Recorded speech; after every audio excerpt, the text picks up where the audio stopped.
ഹിന്ദു മത വിശ്വാസങ്ങളിലേക്ക് നേരെ നെഞ്ചത്ത് കയറിയിരുന്ന് ഈ അഭ്യാസം കാണിക്കുന്നതിന്റെ പുറകിലുള്ള രാഷ്ട്രീയ ഗൂഢലക്ഷ്യം എന്താണ്? അത് കൃത്യമായി ചോദിക്കേണ്ടതില്ലേ? എല്ലാ വിഭാഗങ്ങളുടെയും ക്ഷേത്രീയ ശൈലികളെടുക്ക്, എല്ലാ ദേവാലയങ്ങളുടെയും കാര്യങ്ങളെടുക്ക്, അതൊക്കെ ചർച്ച ചെയ്ത് അതൊക്കെ പരിഷ്കരിക്കാൻ ഇവർ തയ്യാറുണ്ടോ? ശ്രീ ഉല്ലാസ് ബാബു, ഇപ്പോ CPM ഇതിലെടുത്തിരിക്കുന്ന ഒരു നിലപാട് എന്ന് പറയുന്നത് മുഖ്യമന്ത്രി ആ വേദിയിൽ തന്നെ പറഞ്ഞ ഒന്നാണ്. അത് മേൽവസ്ത്രധാരണം പോലെയുള്ള കാര്യങ്ങളിൽ സച്ചിദാനന്ദ സ്വാമികൾ പറഞ്ഞ അഭിപ്രായത്തോട് ചേർന്ന് നിൽക്കുന്ന ഒന്നാണ് എന്നാണ് BJP നിലപാട്. ഇപ്പൊ കുപ്പായം ഊരണോ, കുപ്പായത്തിന്റെ കുടുക്കിടണോ എന്നുള്ളതല്ലോ കേരളം നേരിടുന്ന ഏറ്റവും വലിയ പ്രതിസന്ധി എന്ന് പറയപ്പെടുന്നത്.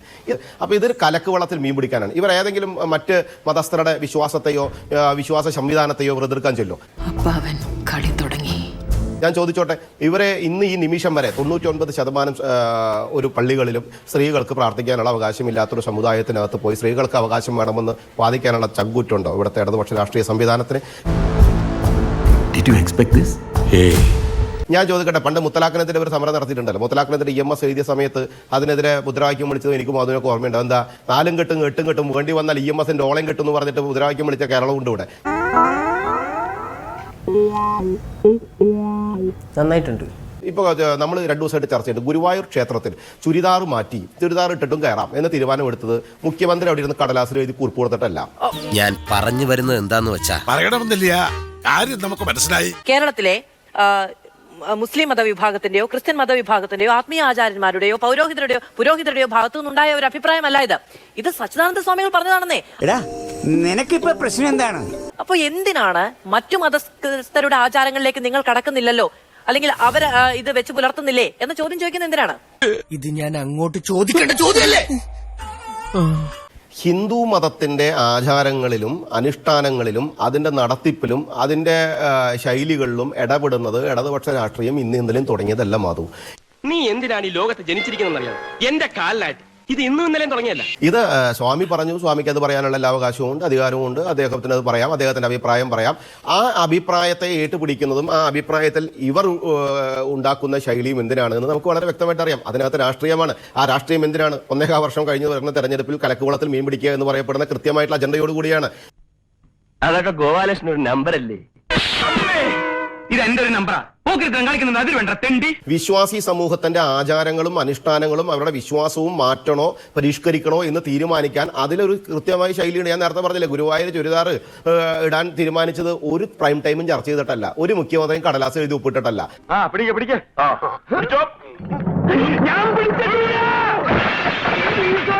ആ വിശ്വാസം അംഗീകരിച്ച് വിഗ്രഹാരാധന അംഗീകരിച്ച് അതിനോട് വിശ്വാസം പുലർത്തി പോകുന്ന ഒരു വിഭാഗത്തിന്റെ രീതി മാറ്റാനും മറയ്ക്കാനും ഒക്കെ അതനുസരിച്ചുള്ളൊരു ശൈലിയുണ്ട്. ആ ശൈലി പ്രകാരം തീരുമാനം മാറ്റി ഒരു പ്രയാസം ഇവിടെ ഉണ്ടായില്ലല്ലോ. അതും ശരിയാണല്ലോ. ബ്രാഹ്മണരല്ലാത്ത ആളുകൾ പൂജ ചെയ്യണം തീരുമാനിച്ചു. ആലുവയിലെ തന്ത്രവിദ്യാപീഠത്തിലും മാധവജിയുടെ നേതൃത്വത്തിൽ വലിയ മാറ്റങ്ങൾ ഉണ്ടായില്ലേ? കർമ്മം കൊണ്ടും ബ്രാഹ്മണ്യമുണ്ട് എന്ന് കൃത്യമായിട്ട് പറഞ്ഞുകൊണ്ടല്ലേ ആ കാര്യം നടപ്പിലാക്കിയത്? അതും ഇവിടെ നടന്നിട്ടുണ്ട്. അങ്ങനെ എത്രയോ ആചാര പരിഷ്കാരങ്ങൾ ഇവിടെ നടന്നിരിക്കുന്നു. അതൊന്നും ഒരു തരത്തിലും മുഖ്യമന്ത്രിയുടെ ഇടപെടലുകളോ രാഷ്ട്രീയ നേതൃത്വങ്ങളുടെ ഇടപെടലുകളുടെ അടിസ്ഥാനത്തിലല്ലെന്ന് എന്തോ അലമ്പുണ്ടാക്കാൻ വന്നിരിക്കുക. അതെ, ഹൈന്ദവ വിശ്വാസത്തിന്റെ ഭാഗമായ മുഴുവൻ വിഭാഗങ്ങളും അംഗീകരിക്കുന്ന ആത്മീയ ആചാര്യൻ പറഞ്ഞൊരു കാര്യത്തെ അദ്ദേഹം പിന്തുണയ്ക്കുമ്പോൾ അദ്ദേഹത്തെ എതിർക്കുന്നുണ്ടെങ്കിൽ സ്വാഭാവികമായ എതിർപ്പ് ശ്രീ സച്ചിദാനന്ദ സ്വാമികൾ പറഞ്ഞതിനോട് കൂടി അല്ലേ? അങ്ങനെയല്ലേ വിചാരിക്കേണ്ടത്? പക്ഷെ അദ്ദേഹത്തെ ഞങ്ങൾ എതിർക്കില്ല, മുഖ്യമന്ത്രി മാത്രം എതിർക്കുമെന്ന് പറയുമ്പോൾ കേരളത്തിന്റെ മുഖ്യമന്ത്രി അഭിപ്രായ സ്വാതന്ത്ര്യം ഇല്ലാത്ത ഒരാളാണോ? ഒരു കാര്യം ചർച്ച ചെയ്യാം. അങ്ങനെയാണ് എങ്കിൽ, ഞാനൊരു വാദത്തിന് വേണ്ടി പറയുകയാണ്, അങ്ങനെയാണ് എങ്കിൽ എല്ലാ ജാതി മത വിഭാഗങ്ങളുടെയും ആചാരങ്ങളെ പരിഷ്കരിക്കുന്നതിന് വേണ്ടിയിട്ടുള്ള ഒരു പ്രവർത്തനത്തിന് ഇവിടുത്തെ സർക്കാരിന് മുൻകൈയെടുക്കാനുള്ള തന്റെ ഇടമുണ്ടോ?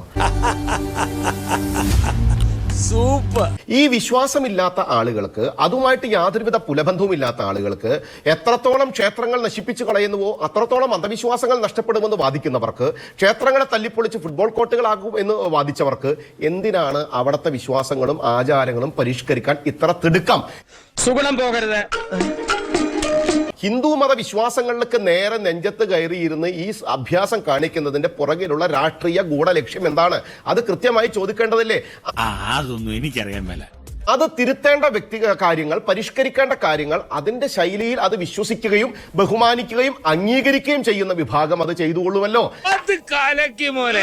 അല്ല എങ്കിൽ ഇനി ജനാധിപത്യ ശൈലിയിലാണ് നിങ്ങൾ ഇതിനെ പരിഷ്കരിക്കാൻ തീരുമാനിക്കുന്നത് എങ്കിൽ എല്ലാ വിഭാഗങ്ങളുടെയും കാര്യങ്ങൾ എടുക്ക്, എല്ലാ വിഭാഗങ്ങളുടെയും വിശ്വാസ ശൈലി എടുക്ക്, എല്ലാ വിഭാഗങ്ങളുടെയും ക്ഷേത്രീയ ശൈലികൾ എടുക്ക്, എല്ലാ ദേവാലയങ്ങളുടെയും കാര്യങ്ങൾ എടുക്ക്, അതൊക്കെ ചർച്ച ചെയ്ത് അതൊക്കെ പരിഷ്കരിക്കാൻ ഇവർ തയ്യാറുണ്ടോ? അങ്ങ് പറഞ്ഞത് ശരിയാണ്. അങ്ങനെയാണെങ്കിൽ എല്ലാ ഇടങ്ങളിൽ നിന്നും കാലാനുസൃതമായ എല്ലാ ആചാരങ്ങളെയും പരിഷ്കരിക്കണം എന്ന രീതിയിൽ ഒരു നിയമനിർമ്മാണമോ ഒരു നയരൂപീകരണമോ സാധ്യമാണ്. അങ്ങനെയുണ്ടെങ്കിൽ നിങ്ങൾക്ക് ചെയ്യുമെന്ന് ഉന്നയിക്കാം. പക്ഷെ ആ വേദി അതല്ല. ചാടി എഴുന്നേറ്റ് പഞ്ചായത്ത് ഗ്രൗണ്ട് വഴി 2 റൗണ്ട് ഓടി ഒന്ന് പോടോ. നിയമസഭയിലെ പ്രമേയ അവതരണമോ ചർച്ചയോ അല്ല. ഇത് ഉന്നയിക്കപ്പെട്ട ഈ പറയുന്ന സമുദായത്തിൽ നിന്ന് തന്നെ ഉന്നയിക്കപ്പെട്ട ഒരു വിഷയത്തിൽ ഒരു അഭിപ്രായ പ്രകടനം മാത്രമല്ലേ ഉണ്ടായുള്ളൂ. ഓഹോ, കളി പഠിച്ചിട്ട് വന്നിരിക്കുകയാണല്ലേ. രാഷ്ട്രീയക്കാർക്ക് കയറി നിരങ്ങി അഭിപ്രായം പറഞ്ഞ്, വിശ്വാസമില്ലാത്ത രാഷ്ട്രീയക്കാർക്ക് വി ഡി സതീശൻ അഭിപ്രായം പറഞ്ഞു. വി ഡി സതീശൻ വിശ്വാസിയാണ്, അദ്ദേഹത്തിന് അഭിപ്രായം പറയാനുള്ള അധികാരമുണ്ട്. ഗണേഷ് കുമാർ വിശ്വാസിയാണ്, ഗണേഷ് കുമാർ ഈ വിഷയത്തെ തിരുത്തി പറഞ്ഞില്ല, ഗണേഷ് കുമാറിന് അത് പറയാനുള്ള അവകാശമുണ്ട്. CPIM-ന് പിണറായി വിജയൻ അത് പറയാൻ അവകാശമില്ല എന്ന് പറയപ്പെടുന്നത് അവർ ഇതിനെ നഖശികാന്തം എതിർത്ത് ഇതിനെ നശിപ്പിക്കണമെന്ന് വിശ്വസിച്ച് നടക്കുന്ന ഒരു വിഭാഗമാണെന്ന്. വയസ്സുകളൊക്കെ തോനായില്ലേ, ഇനിയെങ്കിലും ഈ തറ വേലകളൊക്കെ നിർത്തി അവനെ എന്റെ ജോലികൾ ചെയ്ത് ജീവിക്കാൻ നോക്കട്ടെ. അവർ ഈ വിഗ്രഹാരാധന പോലും അംഗീകരിക്കാത്ത ആളുകളാണ് എന്ന്. അവർക്ക് ഇതിൽ അഭിപ്രായം പറയാൻ അവകാശമില്ല എന്നുള്ളത് കൃത്യമായിട്ട് തന്നെ ഞങ്ങളുടെ അഭിപ്രായം പറയുന്നു. 2, അവർ ഇതിൽ അഭിപ്രായം പറഞ്ഞുവെങ്കിൽ അതിന്റെ പുറകിലുള്ള രാഷ്ട്രീയ കളികൾ കൂടി നമ്മൾ മനസ്സിലാക്കേണ്ടിയിരിക്കുന്നു. പ്രൈം ടൈം ചർച്ചയിലേക്ക് വലിച്ചിഴക്കാൻ മാത്രമുള്ളതല്ല ഹിന്ദു വിശ്വാസം എന്ന് പറയപ്പെടുന്നത്. പ്രതിരോധിച്ചുകൊണ്ട് സംസാരിക്കേണ്ട ഉത്തരവാദിത്തം എനിക്കില്ല. ഈ വിഷയമാണ് നമ്മൾ ചർച്ച ചെയ്യുന്നത്. നമ്മൾ CPM-നെ അറിയിച്ചിരുന്നു. ഇന്ന് മറ്റൊരു വിഷയം ചർച്ചയാവുകയാണെങ്കിൽ മാത്രമേ അതിഥികളെ നൽകുകയുള്ളൂ എന്ന തീരുമാനമാണ് പാർട്ടി കൈക്കൊണ്ടത്. പോയി ചത്തുടടാ.